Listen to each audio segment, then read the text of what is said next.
sukses mempertahankan status opini wajar tanpa pengecualian atau WTP dari Badan Pemeriksa Keuangan BPK RI selama 7 tahun berturut-turut, pemerintah Aceh menerima penghargaan dari Kementerian Keuangan Republik Indonesia. Prosesi penyerahan penghargaan dilakukan di sela-sela acara penyerahan daftar isian pelaksana anggaran atau DIPA dan buku alokasi transfer ke daerah TKD tahun 2023 di Anjung Monmata, Komplek Meligu, Gubernur Aceh, Jumat 16 Desember 2022 sore.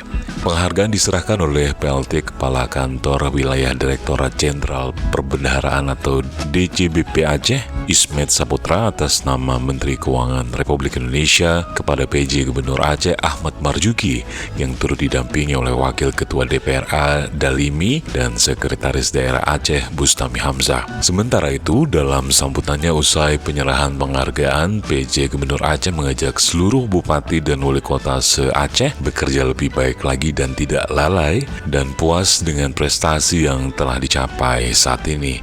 Kondisi saat ini kita semua sudah berada di posisi maghrib, sebentar lagi Isya, dan selanjutnya kita semua akan terlelap meninggal di Aceh. Saya tidak mengejar karir, niat saya hanya menjalankan tugas, mengabdi. Saya hanya ingin Aceh ini maju dan berkembang. Jadi mari kita introspeksi bersama. Apakah dengan WTP yang sudah berturut-turut itu cukup?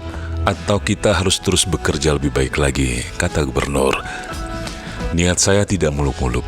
Saya hanya berharap mudah-mudahan pengabdian saya di Aceh ini menjadi ibadah bagi saya. Mari terus jalin komunikasi intens antar sesama Pemda.